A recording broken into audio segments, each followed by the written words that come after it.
everybody, to Huddle Up and Wait. I'm your host, Brett Lagasse. With me, as always, is Dave Steger. What's going on? We have a special show. We have two awesome guests with us today that cover the NFL. First and foremost, ladies first. I was raised right. Laurie Fitzpatrick of the Touchdown Wire. How are you doing today? Fantastic. Thank you guys for asking me to come on. So I'm excited. And we appreciate you joining us. This is great. Yes. It's a new venture Dave came up with, and I'm excited about it. And it's going to be an awesome experience. And also with us, we have Kenyon of Bleacher Report, NFL Associate Editor. Ann, how are you doing tonight? Doing great. Thanks for having me on. Thanks for coming on. So a lot of news to cover in the NFL today. A lot of stuff going on. I think the biggest news right now would be Roquan Smith of the Bears wants to be traded out of there. He wants to get paid as a top 5 linebacker, and a lot of people don't think he should be paid as a top 5 linebacker, Dave. So, Laura, let's start with you. What do you think of that situation? I mean, was drafted in 2019? Yeah, I think it's unfortunate that the Bears kind of don't maybe see him as high as value as he does, but he's his own agent, right? He doesn't have an agent, so he's kind of representing himself. And when players put themselves in that kind of situation, I think it's really tough moving forward, because if he wants to, maybe explore other teams or anything like that, how are you supposed to go through contract negotiations and focus on playing at the same time? But I think in the end, in his quote, he did say, maybe they can salvage this. And I think that's the key phrase that he used to kind of let us know that he wants to stay. So I think he'll end up playing for the Bears, obviously. But I think, he should really get an agent. He should really not represent himself. I never understood how a player could represent himself. Like, how do you manage all of that? Like, how do you there's no way all the ins and outs of these contracts to that point, and you're able to study film and all that. So that is like a major hurdle right there. And then he wants to get paid like a top 5, but I don't think he knows how to start that language of a conversation with an organization like an experienced agent would. And I think that going through those conversations, agents may hear something that maybe the players, they're not going to convey to the player in that same maybe verbiage, in that same language. They'll maybe say it a little bit differently so the player can kind of get a better idea. But if you're representing yourself, there's no liaison, there's no middleman. And so you're going to hear that stuff and you're going to kind of maybe feel a little bit, feel kind of, I don't know, you're not going to like what they have to say. So. Yeah, I 100% agree with that. So Ian, let me get your take on that.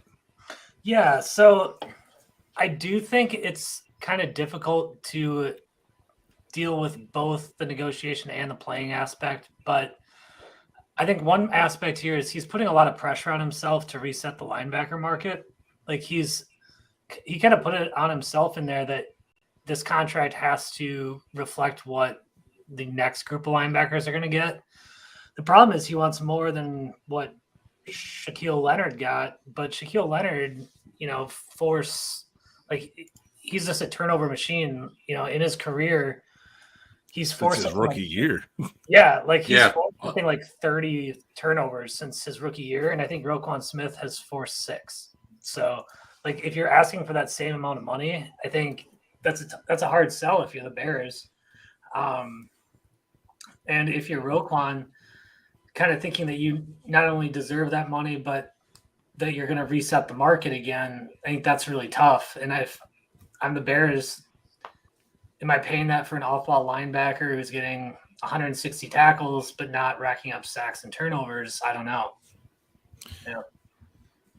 Well, I mean, if the production isn't there, I mean, how can you justify the pay? I mean, maybe the leadership is there. I don't really know. Like, obviously, I'm not in the huddle, not there, so who knows? But I know Dave, who may be a little speaking of bias, I was going to say Dave's bias as a Packers guy.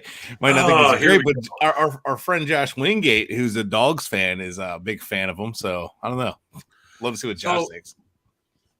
My thing on Roquan, it's not even the fact it's about Roquan. I think the Bears, the way they valued his contract and backloaded it, and the amount they had in there was the fact that they wanted him to move to weak side linebacker this year, and they see him as that. So that's where they valued him at.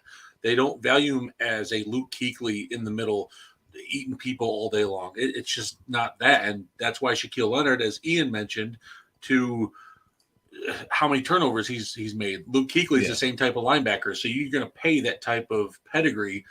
Roquan's been good. No doubt. I'm yes, I throw a little bias on Twitter every now and then. He's a Bear. I got to throw it. No. But is that in a the end, he's a good linebacker. I just can't call him an elite linebacker yet. That's my only problem is he seems to still miss a couple plays here and there. And what player doesn't? But if you want to get paid as that elite linebacker, you need to show up for it. And I feel like he was a part of a really good defense. I believe in 2018. He was drafted in 2018 for that defense in his rookie year, right? Yeah. Yeah. So, I mean, he was a leader then when he came in, and I just believe the fact that if you want to get paid like that, you have to be consistent. And he's been up and down in a couple of years the last 2 years. His year was better last year, but the year prior before that, his play was all over the place. So, and like I said, the Bears valued him a weak side linebacker this year. Eberflus wants to put him there. He was adamant about it, and I think that's just how it is. But in the end, go ahead, Brett. It's funny because we're talking about the top paid linebacker with Leonard, right? He's one of the best linebackers in the NFL, hands down.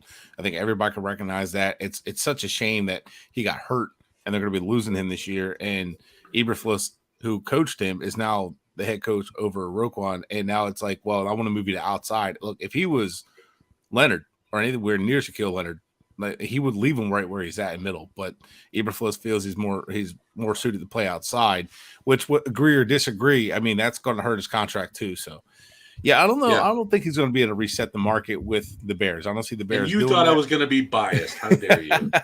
No, that's the point of our show. We're not biased. We're pretty honest. Anybody knows my takes with the Dolphins, so knows I'm not biased there. Biggest Tua lover out there. Yep. Exactly. That's why I'm getting killed on Twitter right now. All right. So, first and foremost, let's talk about the important part. This is the most important part of the night. What's everybody drinking?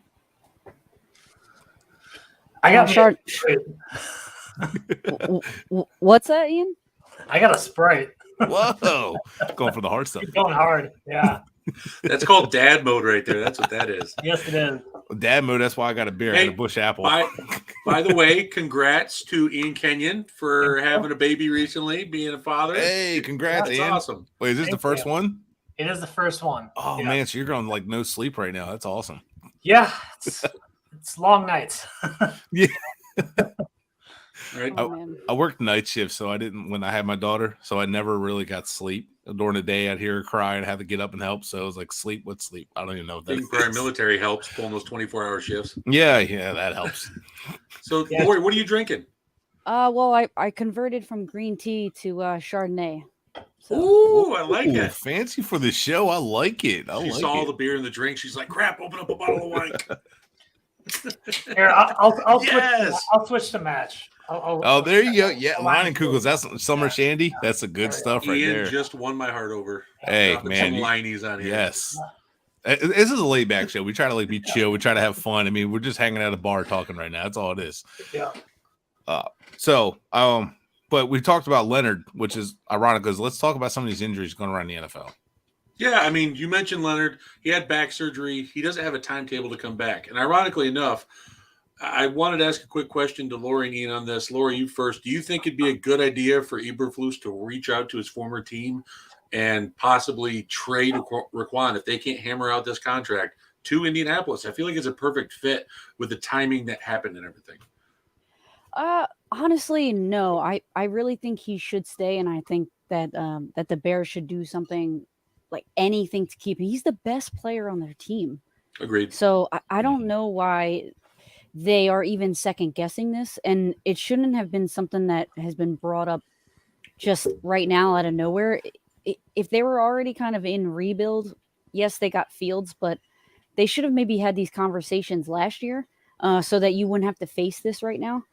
So that it's just tough, but I would 100% say that he should stay. And because of that quote, maybe they can salvage this. I think there is there's light at the end of the tunnel.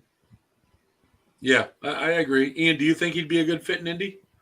I do. I think his best fit is actually with the Raiders. As a team that is really trying to go all in this year and has a need at that spot. You know, I think I read the quote a little bit differently about it being amended because it kind of came off to me a little bit that it was almost a shot because that was like a direct statement towards the owner of the Bears. And it almost was like he was trying to go above the head of the GM and say like, well, it's me or the GM. Mm-hmm. Kind of the way that I read into it, but I could be completely wrong in that. And if that's the case, and it's going to be tough. They don't really seem on the same page right now. And I don't know how it gets amended in the next few weeks. The problem with the Bears right now is they don't have a direction. There's already talk about like, are they going to move on from Justin Fields if they don't win a lot this year? So if you don't have a direction where you're saying, hey, Roquan's age 25 through 27 seasons, we're going to be in the mix for a playoff run. I think you start to think of, do you move them? But then you're also back in the Khalil Mack situation where you're trading your best player and you're starting all over again. Are they ready to do that? So it's kind of a big decision for the Bears, to be honest. It'd be a huge statement for Ryan Poles as a GM and a first-year GM too. To hey, laying down the law, like we appreciate this player, this grade of player, and it'd be a huge thing for Ryan Poles. But I mean, we'll see. It's kind of that muddled mess. He showed up for practice today, but didn't practice, and he got activated off the PUP list. So we're going to see what happens on that tug of war where, hey, you're going to keep finding me while I'm here, or I'm here but not practicing. So we'll see what's going on. But did have some other NFL injuries updates. Mekhi Becton out for the year. They signed Dwayne Brown for that. Heck of a pickup because I totally forgot Dwayne Brown was on the market. He was quietly there as an offensive lineman that was pretty productive. But what is he at this point? You know, because he seemed like a shell of his former self lately, so it's better than whatever the Jets had. Well, that's fair enough. And then it's 2 years, $22 million. So got a little chunk of change for coming along, but they needed him in a dire moment. Basically it's a 1 year deal. Let him go when Mekhi comes back.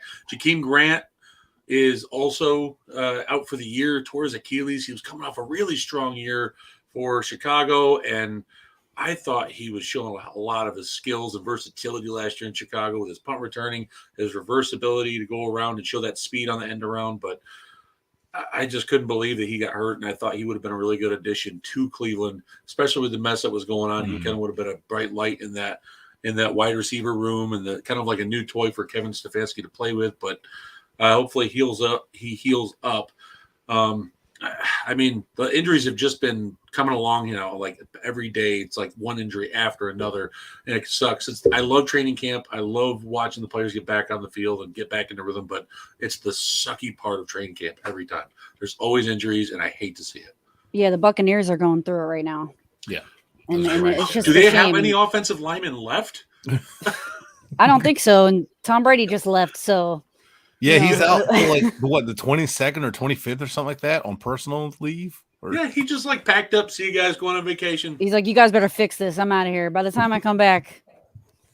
So apparently the Dolphins defensive line was bullying the Buccaneers offensive line. I think Brady's like, all right, I'm out of here. You guys fix this offensive line, or I'm retiring again.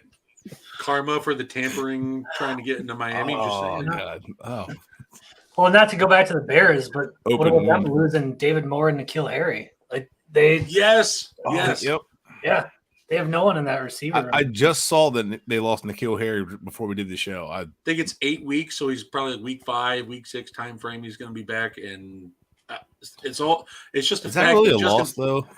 Okay, I mean, like N'Keal Harry, like he's not really produced around the league. I'm not trashing the guy, but he hasn't really produced. But I mean, like losing depth hurts though. Would you all rather have N'Keal Harry, who is possible first-round talent, a little glimpse of it, or have Equinemius St. Brown? I've been through the Equinemius St. Brown train, and it's not fun. Well, they don't have Aaron Rodgers to make St. Brown look good. I'm not going to say his first name. They're going to make – they don't have Aaron Rodgers to make St. Brown look good. His father is a world athlete. No, dude, I love that family. Absolutely love that family. They're fun. So I want to ask a question. Yes, poor Justin Fields. I do feel bad for him. I was high on him, but I mean he hasn't really produced either. So the Bears would be smart to find out what he is this year and not prolong it. If he's not their guy, move on. But I want to ask you both. We'll go back to the Bears and Roquan Smith real quick because it's still kind of like a big deal. What kind of let's say that the relationship's broken and they just say, you know what, we're losing players left and right. We're just going to go ahead and tank this year. We're going to trade. We're going to move on. And we're just going to trade Roquan for what we can. We saw what Miami got for Tunsil. What kind of compensation do you think you'll get? Laurie, let's start with you on that one. That's tough. I mean, it really depends how good the GM is. I mean, you see guys like Harry Roseman on the Eagles getting, amazing picks for guys that aren't even that great. So, it's really up to the GM. But I mean, you can get a decent, early draft pick, for him, honestly. It's tough. Maybe they should trade for another player in general, like a wide receiver or basically, another player like that plus a pick, something like that. Maybe third round, second round, something in that nature, if possible. That would be kind of high, but it's doable. Yeah. No, I could definitely agree with that. And what are you thinking? Yeah, I'd ask for probably a first and a second and settle for a first and a third is kind of how I would view it if I were the Bears. Like, you ask for a first, second, but if a team says, we'll give you a 1 and a 4 or a 1 and a 3, you just take it. All right. So, I mean, you think he's like, can jump right into another team, difference maker kind of compensation. Oh, yeah. He's as far as off-ball linebackers go, he's a top 5, top 7 off-ball guy. It's just a matter of, do you want to pay $20 million a year and trade away a first-round pick for that? Right. That's kind of the difficulty. So and that's why you mentioned the Raiders and like a team that's like all in the win now. I mean, another team I think maybe would make a lot of sense, and I'd actually like to see it, is the Ravens. He just feels like a perfect fit there, and I feel like a team that they could probably get him for a first round. But you got experience in that front office versus Ryan Poles, so that could be a newer GM. They might fleece him, or they might be like, hey, look, man, we're gonna give you a break. We'll give you some picks. We're close. We want to win with Lamar now, and we need some help in the middle of the defense. But I mean, I agree with both of you. Like, I think Laurie hit the nail on the head, though. Like, the inexperience with Ryan Poles, like, it's all going to come down to him, right? I mean, what is his connections in the league? Like, how does he work? Like, Harry Roseman, I don't know how he does what he does. I don't know if other GMs like owe him favors or they just like, like, did he get them? They're starting the league or something. He's like, all right, you owe me a favor. He has the terabyte of like blackmail and everything. And he's like a tiny guy. He's not like very big, so it's not like he's like this big intimidating guy. Like, trade me picks or else. Like, God, like he's a car salesman, man. Yeah, he's like a lawyer that has a judge in his back pocket. Like, he just gets everything. Yeah, it's amazing what he does. And it's how do you get AJ Brown? Like, come on, man. Yeah, right. Yeah. How does no one else try and trade for this guy? And then Eagles are like, we'll take him. We'll give you we'll give you the chump change of our draft picks. There you go. There's a fist fight for Tariq, and the Eagles like, yeah, okay, don't worry about it. We're just going to get AJ Brown. Like, what? How? I didn't even know he was available. I wanted my Packers to trade for AJ so bad. That was killing me. And I see the Eagles landing with Devontae Smith, and I'm like, great, we're running Alan Lazard this year as wide receiver 1. Yeah, guys. All right, so I have a team. I have one surprise destination I think he could go to. His former GM is there. Atlanta, to me, is another one. They're trying to get rid of Deion Jones. He has a high contract. Mm-hmm. I feel like Atlanta could offer to eat some of Deion Jones' contract if they trade him to another team like Chicago and maybe give Deion Jones a chance. And he gets to go back to his former executive that helped pick him in Ryan Pace paired up with Roquan Smith. And he gets to go back home playing in his home state. Yeah, they lost Foye too, Luakon. So. Oh yeah, he was a big loss. People aren't talking about that. He was so good last year. He was. Well, you know why they're not talking about him? It's because he's on the Jaguars. So.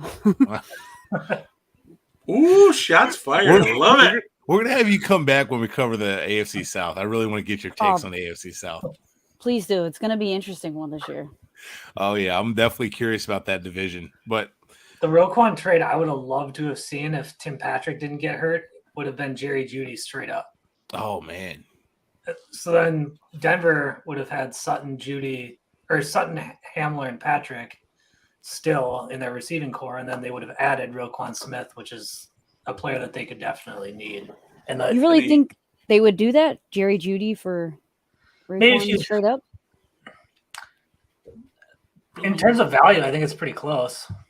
I would value a receiver higher than a off-ball linebacker, but I'd agree with that too. Yeah. I don't think Jeudy is as good at his position as Roquan is.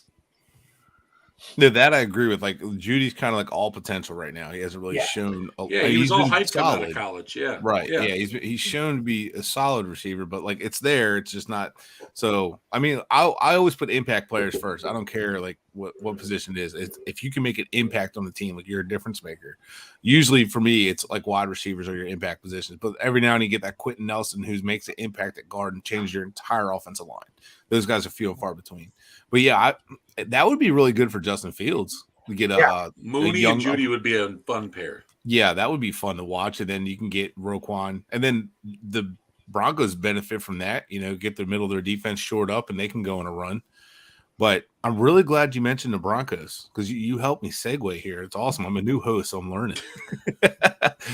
So Dave and I want to cover some divisions and some of the outlooks of the divisions. And since we mentioned the Broncos, we want to do the NFC West and AFC West. So let's start with the AFC West tonight. You know, the big shiny diamond right in the AFC West with Russell Wilson there.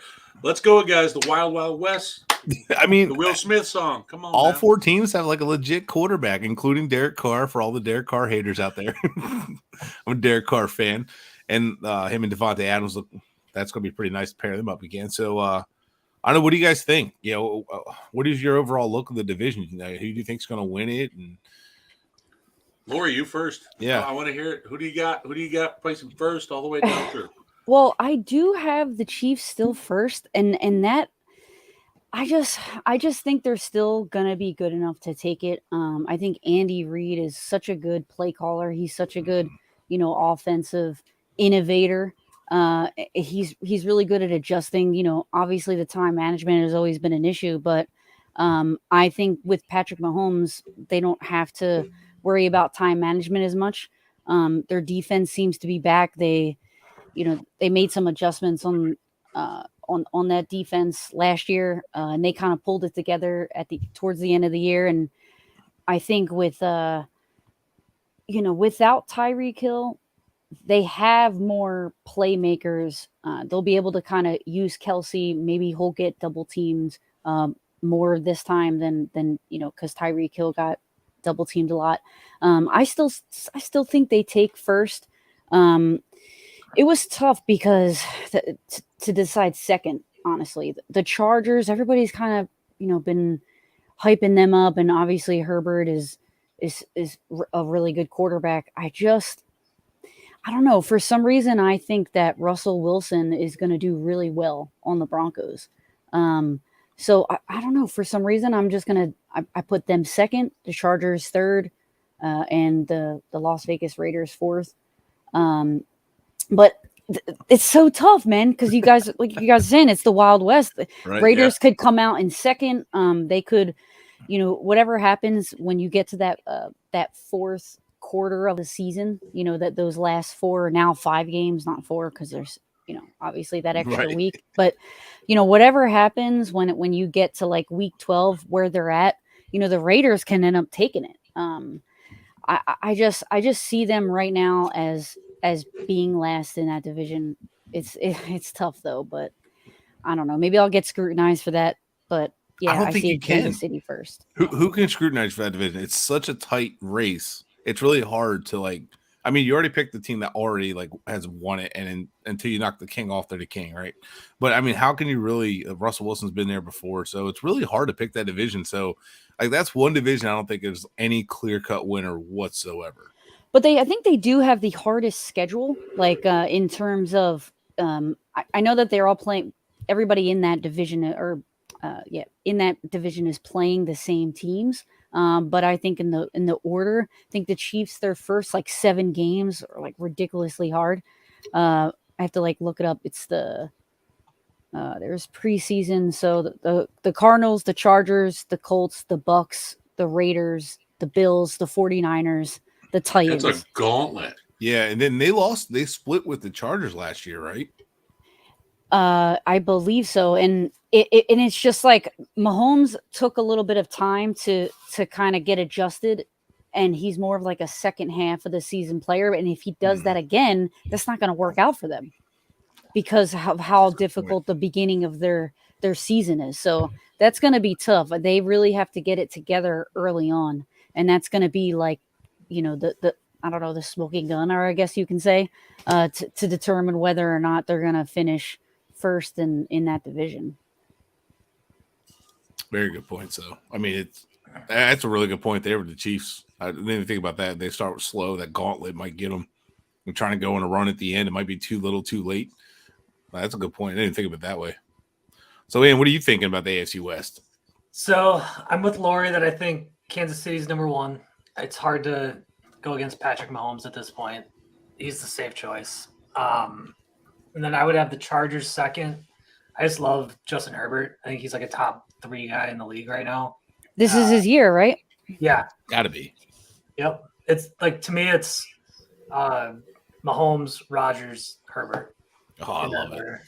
And like Herbert's awesome. He's going to be an absolute superstar. And this is probably the year he kind of like takes that next step. Then I would have the Raiders third, and then the Broncos last. And it's not, but I think all of those teams are going to be over 500. So it's not going to be like, some teams 5-12. It's going to be 10-7, 9-8 is going to be like 30. Oh my God, I'm being trolled right now. There'll be a lot of arguments on who gets into the playoffs, determining, because there's going to be another team in the AFC that just has a horrible record and gets in, and then a team that's like maybe the Broncos that do well but they don't get in because they end up finishing third or something. Yeah, that's always a shame too, because if that happens, it's kind of like all 4 teams in the division. If they have a winning record and somebody who wins their division with like a 8-9 or 9-8, it's gonna suck. Like I hate seeing that. And the only thing I will say for that is 9 times out of 10, the team that goes in there that wins their division has won a playoff game. I think the Panthers, when they went 7-9, they won a playoff game. The Seahawks won a playoff game years ago. The Giants, they went and won. Yep. The Super Bowl. So I hate seeing that, but at the same time, if a team wins in the playoffs, you feel more justified with them winning the division and winning a game. But at the same time, it just sucks for a team that has a winning record to miss out like that just because of the division they're in. They didn't get lucky enough to be in a division that was struggling. But yeah, that's going to be the AFC South. Yeah. Oh yeah. The AFC South, we'll get to that, but I'm not sure about the outlook of that entire division. There could be some surprise in that division. But Dave, what do you think of the AFC West? I'm gonna get your point. I have kind of an oddball lineup here. I love Herbert and the Chargers. I think they upset the division. I think they take it. I think the Chiefs do come in second, but they start to have a little defensive downfall. You lost Honey Badger in the back end. That's a huge piece to lose in the secondary like that, especially with other parts that were weaker. And he was the glue holding that together. Guys like Jerron Reed leaving in that interior who's taking pressure off of Chris Jones. He's gone. I just have a feeling that pieces like that add up. And Spagnuolo is a heck of a defensive coordinator. There's no doubt about it. But he's going to have to do some magic this year because there's quite a bit of – I know they brought in this Justin Reed, I believe, the safety from Houston, but I don't think he's up there in Honey Badger's level yet. Oh. That's my only worry. He's more traditional than Honey Badger. He's a solid safety. He's a good safety. Hell of a field goal kicker. You guys see him make that 65-yard. Yeah, I saw the 65-yard bomb. He even I think he did a kickoff in practice or something. I don't know. But he's a more of a traditional safety. Yeah, I just – and plus also, too, I mean, Teron Matha was he was an emotional leader too. Mhm. He helped get that locker room going. He helped get the defense have one heartbeat type mentality. And when you lose a guy like that, I mean, that's not saying he is Charles Woodson, but that's what Woodson is for a defense. Like, he was that heartbeat, that vocal leader for everything. So I think that the Chiefs take a step back. I do think the Broncos come in third. I do think those three teams come in the playoffs, but I think the Raiders miss it. I think that they're still missing a couple pieces in the secondary. I'm not a fan of the back end. Jonathan Abrams has been kind of up and down, and I like his impact hitting, but man, he's being caught too many times in the coverage game. I get the Raiders added in Devontae, but you still got to feed Hunter Renfrow. You still got to feed Darren Waller. You still got to feed Josh. And plus, you got Josh McDaniels, who is what did he do in New England? He ran the ball. That's what Belichick taught him. So now you're going to see a ton of running in Las Vegas compared to what you saw last year. Yeah, you're right there. And I respect the hell out of Derek Carr for rallying that team around everything that went on last year. Hey, Rich Bisiaka deserves some credit too. That dude. No, I agree. And went to the I'm playoffs just saying, after Derek Carr, Gruden's from a nightmare. player standpoint, man, if anybody questioned his leadership, those questions should be answered right now. I actually, real quick, I'm just giving mine. I actually think the Chargers will win it. I think the two for the Chargers. Wow, yeah, I like it. The Raiders will go second. Actually, I don't know why. And then I think the Chiefs will go third and Broncos be fourth. But I think all four will have a winning record. I think we're all agreed there. And I think it's going to be like a slugfest in that division. And I'm actually excited to see how it shapes out. I think it's going to be a fun, kind of like the NFC West was a few years back. I really like Zamir White so far. What he showed in last week's game, Hall of Fame game. Mm-hmm. I really, I like what he did, and I'm excited to see what the wide receiver, that third wide receiver, who's going to step up. Is it Tyron Johnson? Is it going to be Keelan? Is it going to be Mac Hollins? I think is that third guy there. Mac Hollins out there. Well, they rave him up. Mac Hollins is a guy that, as a Dolphins guy, I watched him. He's a guy who's got a lot of energy, very confident, but he's a special teams ace, right? He's a guy that's going to perform on special teams consistently and make plays on special teams. And he's going to come in about 3 or 4 times a season, a couple times a game, and make a play here and there. Kind of reminds you like Freddie Mitchell back in the day. 4th and 26. 4th and 26. Here we go. I'm not talking about Freddie. Right, you got 2 Packers fans here, Shots and you fired. just completely. Oh my God, I'm sorry. I grew up in Philly, so I know all about 4th and 26. Oh yeah, so you grew up not far from me in Delaware. So keep saying it. That's all Freddie talks about on the radio too. Oh, I'm sure it is. Remember, he was like, "I like to thank my hands for being so great in that playoff run." Exactly. Yeah. Yes, it's such a great show. You guys remember this classic? I hope Tua breaks your heart again. Oh, he probably will. I'm ready to get hurt again. So let's. I deserve that. Can we go? Let's go to the NFC West. I mean, a lot of changes. Russell Wilson leaving the Seahawks. We got the Rams coming off the Super Bowl. Questions around Matt Stafford's arm and his elbow right now. You got a lot of questions in that conference. It doesn't seem like the same as it was. Is Trey Lance going to be the guy in San Francisco? And then the Cardinals, Kyler Murray's going to have to step up. He's going to have to play the whole contract situation. They had to take that film study thing out. So the Cardinals always seem to kind of be up and down. And they're going to have to take advantage and try to win the division this year because this is the chance to do it. The Rams on the Super Bowl hangover. Seahawks just trying to find their identity. And it's a wide open division right now. It's definitely not what they used to have. And then Trey Lance, I mean, if he has a good year, the San Francisco 49ers could actually repeat and make the playoffs again and go in a run. So, and let's start with you this time. What do you think of the NFC West outlook? So I'm going to get spicy. I'm going to say the 49ers win the division. Ooh. I don't think it's that spicy in my opinion, but yeah, I do agree with you. Over the Rams. I think the Rams are second, Cardinals third, and Seahawks a distant fourth. Seahawks will be like a 4 or 5 win team with no quarterback this year. But going back to the 49ers, I'm all in on Trey Lance. I think he's awesome. We were talking before about those top 3 QBs, the Herbert, Mahomes archetype. I think Trey Lance has that ability. I don't know if he'll get there, but he has that type of potential to get to that level. And this was a 10-win team last year with Jimmy Garoppolo playing quarterback. I think if you plug Trey Lance in there, they actually run a designed offense for him. Like last year when Trey Lance was playing, they were doing a lot of stuff like rookie Lamar Jackson was. So when Lamar was a rookie in 2018, all Lamar did was run. They didn't have – it was – that team was designed around Joe Flacco, and then Lamar would come in and just run the ball. That was kind of what it was for Trey Lance last year. Mm-hmm. And this year when they actually install an offense for Trey, it's going to be completely different, and I think he's going to take off. He has the tools. I mean, there's no doubt about it. Raw, yes, the tools are there, and yeah, I agree. I mean, that's the only first round pick we have, so I do hope it's terrible. But no, from someone I do a lot of the scouting stuff. I had like we're on the show and all, so I really do. See the Rams start to crumble, but that division is kind of sketchy. No, I agree. Jay's been hoping McVay and the Rams crumble for like a year or two now. I talk to him about it all the time. It's hilarious. But look at Lance. I mean, he's in a situation that works. We know the Shanahan's want to run the football. We know that. We know that system. Plug and play. Exactly. Yeah, that's like it. Mike Anderson balling out. Mm-hmm. I mean, look, Jay Cutler's best years originally were with Mike Shanahan, so that Shanahan system, like you can bring the guy along slowly but surely, and I think Lance is going to give you the big plays that Jimmy G just doesn't do. He's going to take those shots that Jimmy G doesn't. Yeah. Will that lose them games? Probably, but that's also going to win you games. He's not afraid to take those shots.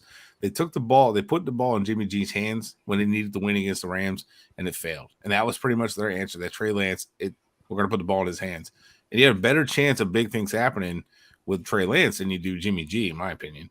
I'd rather the aggressive. If you're going to lose, go down swinging. I'd rather you lose swinging than trying to be scared like Jimmy G seems to. But so you think the 49ers will win with the same formula, which they do seem to have the Rams number, and Super Bowl hangover seems to be a real thing. So, but Laurie, let's see, get your opinion on that. Well, I do think the Rams are going to win that division, and I'm really torn between the Cardinals and the 49ers, which one is going to be second and third. The issue with the Cardinals, like they completely collapsed in the playoffs last year. Like it was one of the worst collapses. They've done this 3 years in a row. They've collapsed. Yeah. I don't know what was worse, the Suns losing, in the NBA or the way that the 49ers lost. Like the Arizona, like Phoenix must have been really going through it last year. Because the whole state of Arizona is going to come after Laurie after this. That's fine because, I don't know, Kyler Murray he just seemed like a rookie again and everything was going super fast. Like, obviously the game slows down and it just seemed like everything was running a mile a minute.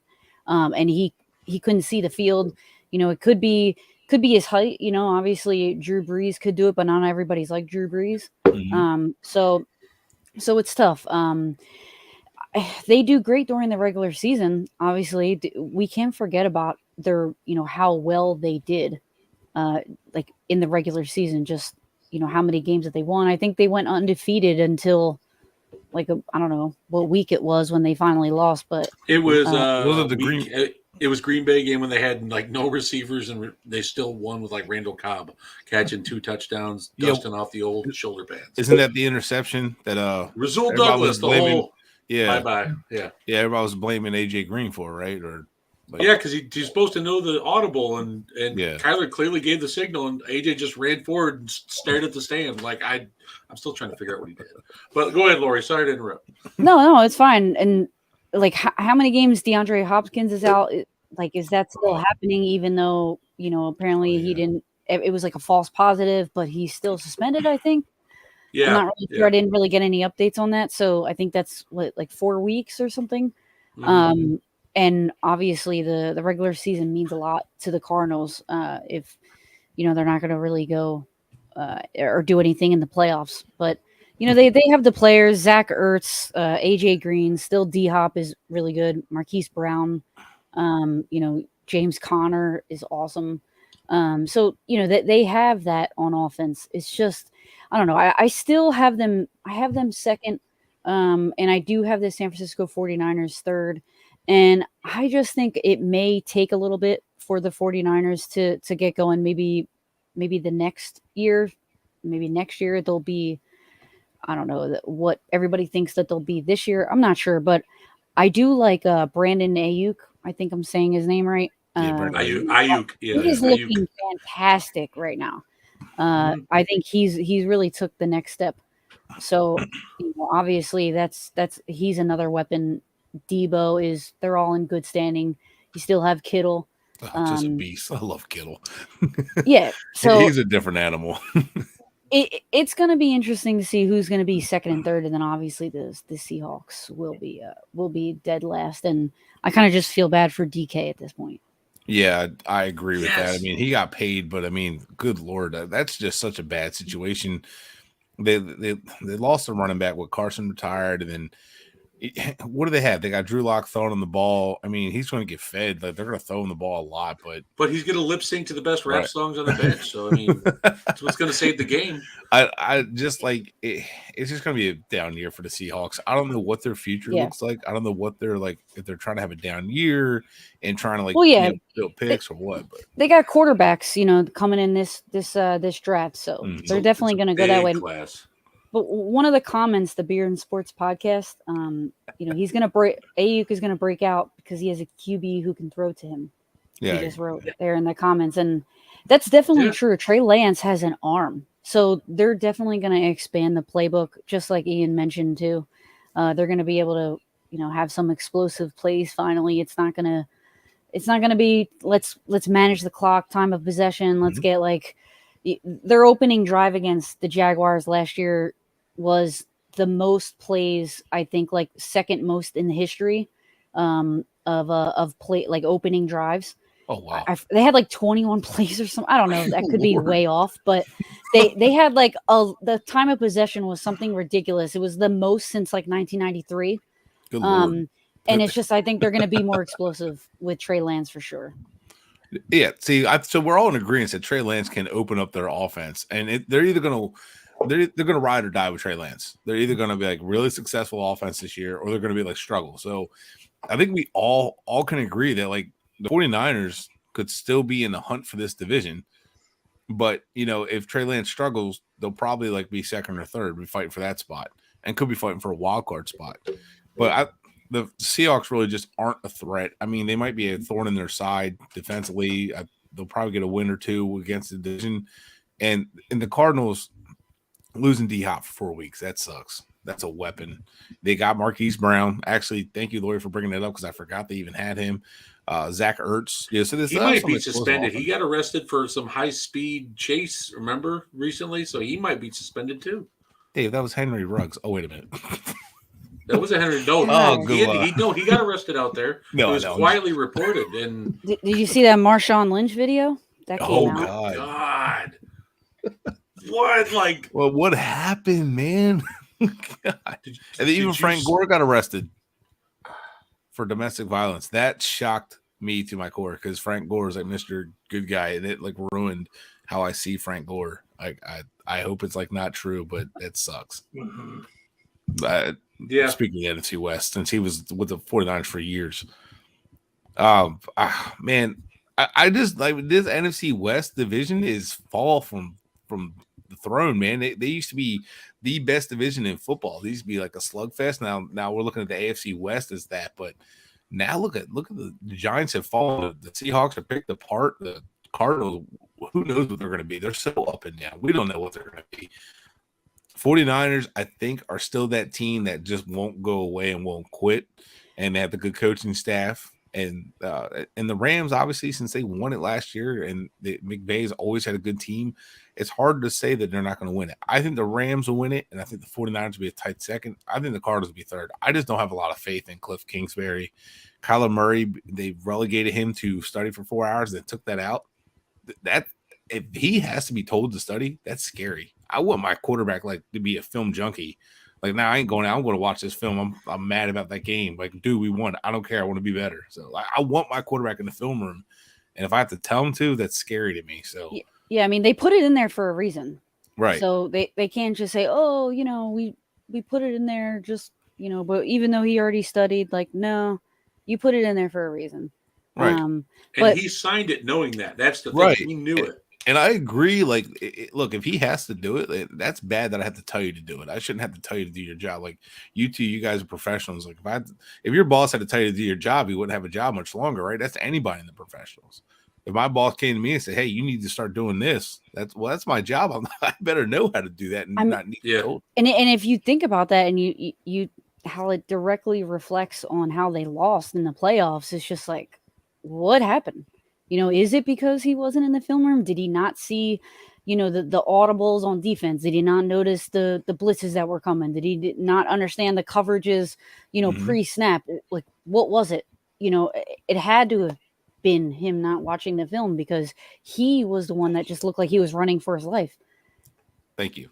Like, I've had this conversation before with Kyler Murray too, and a bunch of other quarterbacks, and you can clearly see it. Even Justin Fields, when they're just not putting the film work in, they look lost. Everything looks like it's happening too fast for them.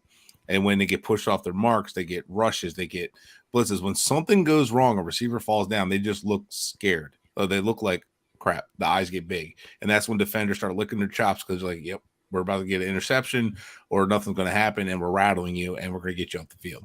So it's just you guys are, I 100% agree with you guys. And I can't thank you enough for even coming on and even talking with us like this again.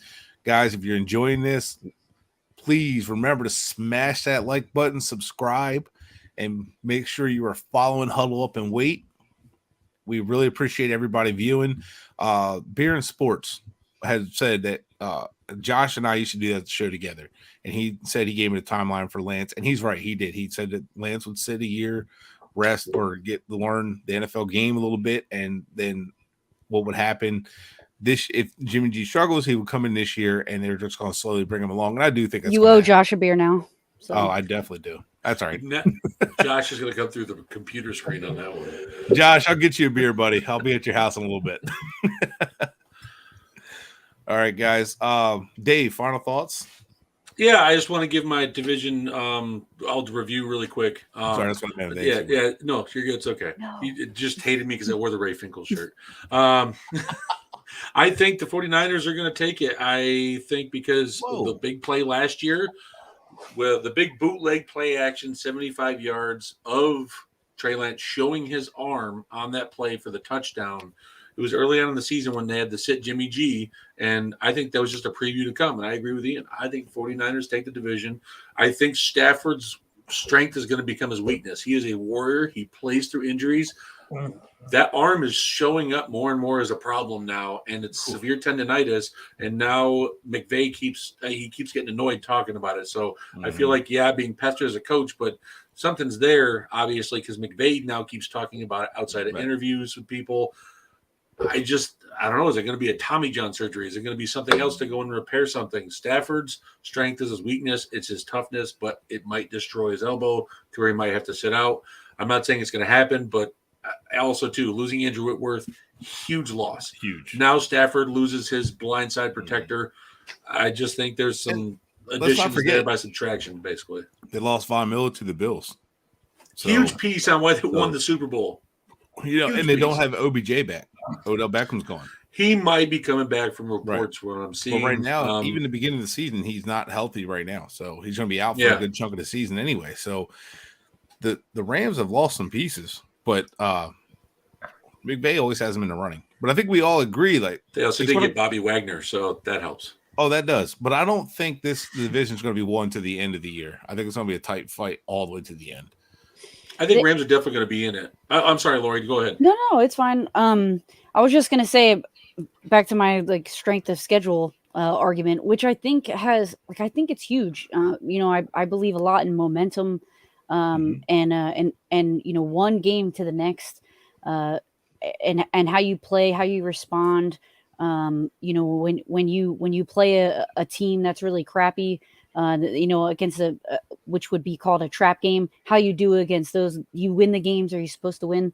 And the 49ers have the easiest schedule in the whole NFC West. I think they're 13th overall, 13th easiest, right after the Jaguars. So, they Bears, Seahawks, Broncos, Rams, Panthers, Falcons is how they start. Is that a practice schedule? right? Good Lord. So they start Wow. pretty easy, and then the second half, Saints, Dolphins, Bucks, Seahawks, Commanders. There's definitely a stretch of games, 2 or 3 games at a time, where they're going to get chunks of wins. So I agree with the whole Even 49ers. that second half you're talking about, they could still go with momentum. They could still win some of those games too. So, I mean, Dolphins, Saints, I mean, those are still winnable games for them, depending on how that goes. And, depending on how the Dolphins are playing, the Saints are playing without Peyton. So, I mean, yeah, I didn't mean to throw the Dolphins in there, but you're not going to hurt definitely much throw them in there. Definitely throw them in Hey, there. look, you talk about strength of schedule. The Dolphins were 1-7 to start the season. Then they had the easiest stretch, and they ended up with a winning season because of the stretch of schedule that they had. yeah. Well, Exactly. Ross whispered to Brian Flores. I mean, take like the season. I'm truthful. I'm honest. Like we went 9-8, but it wasn't because of we're a great team. We had like a soft strength of schedule. We went 1-7 in the heart of our record. So it kind of like shows a testament of what Laurie's saying. Like the slow start, like back to what she said about the Chiefs. You start out slow like that, it can hurt you, and you can miss the playoffs because you might finish 9-8. 10-7. I'm still getting used to these new records. You might finish like 10-7. It might be, it was good enough to make the playoffs, but you did. It was too little, too late, and now you're going to miss the playoffs because someone else had one game better. So, or had a tiebreaker. I think we all had the Seahawks dead last. I was just going to note that by a country mile. I'm surprised at that one. that they have the most confusing roster and coach situation of anyone in the NFL. I think. I agree. They passed on all of those quarterbacks, Willis, Corral, and Ritter, in the 3rd round. So they did it 3 times. They didn't trade for Baker. The team is clearly tanking. Too little, too late. I want to make that a shirt. Oh, I'm being and I live in Miami, so I think that would be hilarious. God. That would be hilarious. Oh. That would be awesome. Said too a little, too late. That's so funny. That just made my night. It was perfect. I'm being trolled. Ian, you were saying? Yeah, but sorry, Ian. The Seahawks are very clearly tanking for this year. They have no interest in winning, but they still have like a bunch of win now vets on that team, like Tyler Lockett and Jamal Adams. But Lockett and Metcalf are going to stand there like this, with their hands up. The ball's not even going to make it to them. Yeah, and they have the NFL's oldest head coach. He still looks like he's 55, but Pete Carroll's 70 or turns 71 next month. So he's getting up there. I mean, how much longer? He's still in great shape, but how much longer is he planning to do this? I saw a video of him running sprints with the team. He's a beast, man. Yeah, he ain't stopping. It's the gum. Is it his way that's like starting to kind of it's fading? The guys talked about him at USC, like his way of doing things really worked. And then it kind of faded. Like his stories faded after years, and that's why he jumped back to the NFL. So adaptability. Yeah, maybe he's not adapting, and maybe things his it's starting to fade. But I'm still shocked that they passed on Malik Willis because I thought if anybody was going to take him, I thought the Seahawks fit perfect for him. I thought I was like, hey, that's a great fit. So I think you're right, Ian. I think they are tanking. Yeah, well, definitely. They're going for Manning, right? Archman. They're going to tank 2 years in a row. Why not? I mean, I don't see. I didn't see them taking Malik. I didn't see them really taking any of those quarterbacks.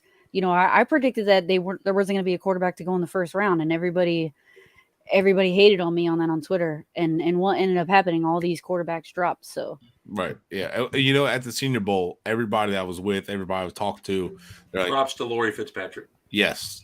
Now I want a beer. Me and Josh. All right, I'll send you. I'll pour you in right now. Hold on. So you're like we said, none of these quarterbacks look like a first round quarterback, and I didn't think Malik Willis would fall to the 4th round.